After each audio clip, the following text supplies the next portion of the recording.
So hello guys, welcome back to my new another episode. सबैजना सन्चै हुनुहुन्छ होला, हामी पनि एकदमै सन्चै छौँ र आज चाहिँ हामी भमरकोट पूजा गर्नको लागि जाँदैछौँ। म बहिनी भाइहरू चाहिँ अगाडि छन् र पर्वत जिल्ला मोदी गाउँपालिका वडा नम्बर 3 मा रहेको भमरकोट भूमेको चाहिँ आज पूजा रहेको छ। सबैजना चाहिँ भमरकोट भूमिको पूजा गर्न जाँदै हुन्छ। हामी पनि बिहान बिहान नुहाएर अहिले चाहिँ उकालोतर्फ हिँड्दैछौँ। अगाडि बहिनी छिन्, अगाडि भाइहरू छन्, त्यो चाहिँ भाइहरू रहेको छन्। ल नमस्कार, मेरो नाम अनबिका। आज चाहिँ कहाँ जाँदै हुनुहुन्छ? भमरकोट के गर्नको लागि? पूजा गर्नको लागि। ल नमस्कार, मेरो नाम परेश सुकिया। आज म भमरकोट पूजा गर्न जानुलाई छ। कतिको सजिलो छ त हिँडाइ? हिँडाइ गाह्रो छ। गाह्रो छ? मेरो नाम अनिसा। मलाई यहाँ धेरै गाह्रो भएको हो भमरकोट जानुलाई। बोल्न पनि सक्नु भएन क्या दिदी। यता चाहिँ दुईजना कालुहरू हुनुहुन्छ। दाइ चाहिँ 10 रुपैयाँ छ। ल तपाईँको नाम? नमस्ते, मेरो नाम दिपेश बराल। म चाहिँ अहिले ल यता चाहिँ हाम्रो नमस्ते, मेरो नाम समय विक। म हाली देउपुर आएको छु। अब आज माथि भमरकोट पूजा गर्न जाने भनेको खराब भएर हिँड्नमा कतिको सजिलै छ त? हिँड्नमा एकैछिन हिँड्ने खुट्टा पाटिने, एकैछिन हिँड्ने खुट्टा पाटिनु भएको छ। ल गाइस, यता चाहिँ हाम्रो गाउँ रहेको छ तल चाहिँ। हामी चाहिँ अहिले माथि आएको ठुलो मुसिरबारीभन्दा मुनि। अब चाहिँ हामी हिँड्दैछौँ। हामी चाहिँ अहिले ठुलो मुसिरबारी आएको छौँ। यहाँबाट चाहिँ आधी छ अझै बाटो।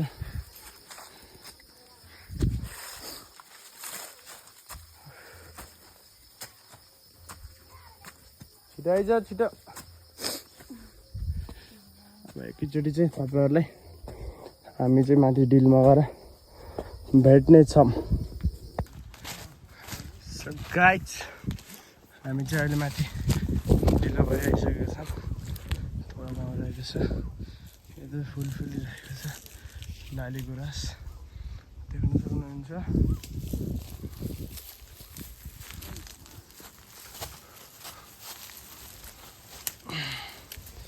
यो चाहिँ अब यहाँ चाहिँ हाम्रो मन्दिर छ।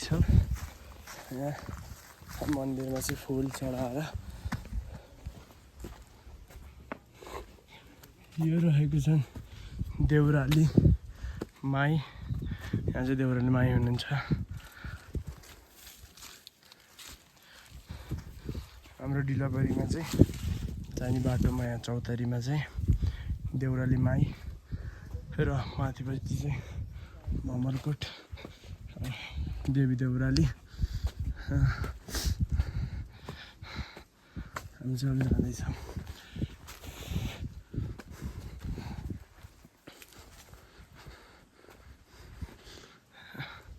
यहाँ चाहिँ धारो रहेको छ, तर धारोमा चाहिँ पानी नआएको हुनाले हामी चाहिँ यत्तिकै अहिले चाहिँ ल देख्न सक्नुहुन्छ वहाँ रहेको छ भ्यू टावर।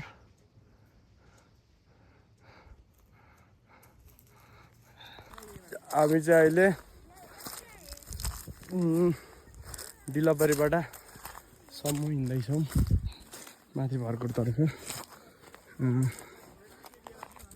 यहाँ चाहिँ पहिला माटो खन्ने थियो, अहिले चाहिँ छैन भन्दा पनि यतापट्टि छ।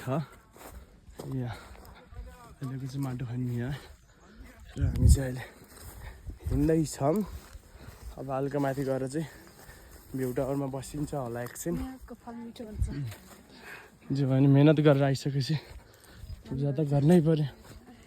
ल हामी चाहिँ अहिले हिँड्दै गर्दा चाहिँ यहाँ रहेको विभिन्न बोटहरू चाहिँ लाली गुराँसको 2082 साल 2 महिना 14 गते 2 महिना 14 गते चाहिँ जननेत्र माध्यमिक विद्यालयका सहायक प्राध्यापक र हाम्रा विष्णु सुवेदी सर, देवेन्द्र गिरी सर लगायतका सम्पूर्ण विद्यार्थी भाइ बहिनीहरूले वृक्षरोपण कार्यक्रमको अन्तर्गतमा यो बोट बिरुवाहरू चाहिँ रोपेका थिए र त्यस पश्चात फेरि पनि गाउँ समाज मिलेर यो चाहिँ लालीगुराँसको बोट बिरुवालाई चाहिँ तार जाली लगाएर बाद जङ्गली जनावर गाई भैँसीबाट चाहिँ संरक्षण गर्नको लागि चाहिँ बारजाली लगाएका थियौँ हामी आएर। अब केही क्षणमा चाहिँ हामी भमरकोट मन्दिरमा पुग्नेछौँ। अगाडि हाम्रा बुबा आमाहरू पनि पूजा गर्न आउनुभएको छ। पारी देखिएको छ हाम्रो माथि पर्वत भने हाम्रो यता चाहिँ माथि कुखे डाँडातिर चाहिँ हाम्रो हिउँ हालेको छ। यसको गहिराइमा चाहिँ हाम्रो उल्लेरी रहेको छ भने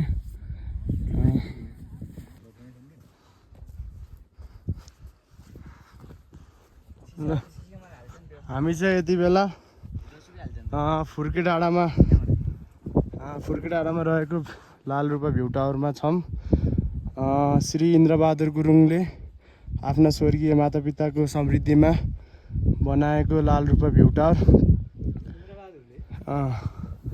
यस क्षेत्रको पर्यटनीय स्थललाई टेवा पुर्याओस् भन्ने धारणाले लालरूपा भ्यू टावरको निर्माण भएको थियो विक्रम सम्वत 2079 सालमा। अहिले हाम्रो गाउँका बुवाहरू चाहिँ यहाँ यस फुर्के डाँडाको हावाको निकै नै उस्लिनु भएको छ, मजा लिनुभएको छ। र तल चाहिँ हाम्रो जोगीथुम मुलजोर वडा नम्बर 3 रहेको छ भने अगाडि चाहिँ अब मन्दिरतिर हामी जानेछौँ। हामी चाहिँ अहिले टावरमा चढ्दैछौँ।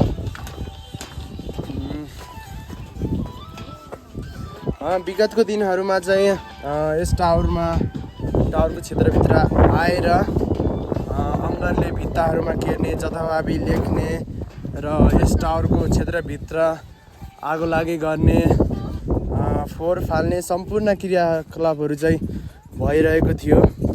म चाहिँ सम्पूर्णलाई के भन्न चाहन्छु भने यस क्षेत्रमा आएर चाहिँ जथाभावी फोहोर फाल्ने, आगो लागि गर्ने र जथाभावी अङ्गारले केरमेर नगरिदिनु हुन म विनम्र अनुरोध गर्दछु। किनकि यो भनेको हाम्रो प्राकृतिकले दिएको एउटा उपहार जस्तै हो। त्यसैले यस ठाउँमा आएर चाहिँ जथाभावी नगरिदिनु हुन हामी विनम्र अनुरोध गर्दछौँ।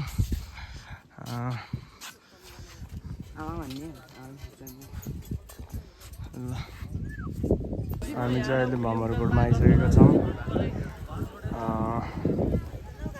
अहिले चाहिँ यहाँको सबै फोटोहरू बाँडफाँड गरेर चाहिँ मन्दिरमा चाहिँ यस्तो टनल हालेको छ।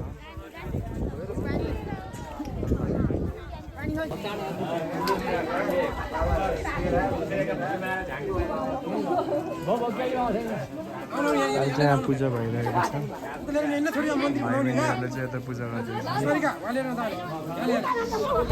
भक्तजनहरूको चाहिँ हल्का भिडै छ भनौँ। सबैजना पूजा गर्न आउनुभएको छ।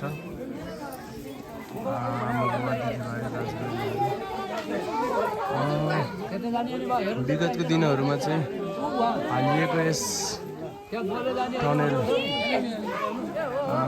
चाहिँ पहिलेबाट देखिने प्राकृतिक सुन्दरता भ्यूलाई चाहिँ केही ठोस पुर्याएको जस्तो नि लाग्छ मलाई चाहिँ। यो टनलले गर्दाखेरि चाहिँ यसमा पनि सबैको ध्यान केन्द्रित हुन जरुरी छ।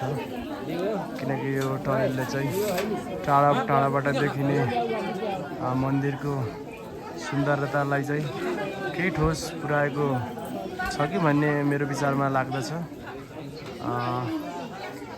यसमा पनि सबैको ध्यान पुऱ्याइदिनु हुन अनुरोध गर्दछु। हामी चाहिँ यहाँबाट चाहिँ पूजा गरेर चाहिँ फर्किसकेका छौँ। अन्य पनि भक्तजनहरू चाहिँ मन्दिरमा आउँदै हुनुहुन्छ। अब चाहिँ हामी पूजा सकिसकेर चाहिँ घरबाट फर्किँदैछौँ, मन्दिरबाट फर्किँदैछौँ। सो गाइज हामी चाहिँ पूजा गरेर चाहिँ अहिले चाहिँ हामी ताङ्लेतर्फ जाँदैछौँ। तल पातिचोट भाइको चाहिँ बर्तन रहेको छ वैशाखको 7 गते। हामी चाहिँ अब ताङ्लेतिर जाँदैछौँ। गुराँस पनि टिपिसकेको छौँ हामीले चाहिँ चट्ट। अब निम्तो सिम्तो गरेर घर फर्किने हो। अहिले चाहिँ असिना आएको छ, बाटोभरि चाहिँ असिना आएको छ। हामी चाहिँ सरौमा हो।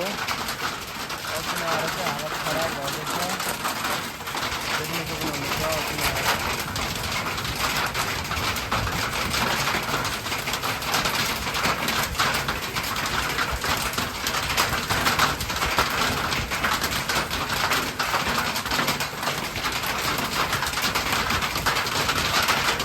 सो गाइज हामी चाहिँ ताङ्लेतिर चाहिँ निम्तो गरेर अहिले चाहिँ हामी सरौमा हो। सरौमा आउँदा चाहिँ पानी परेको थियो।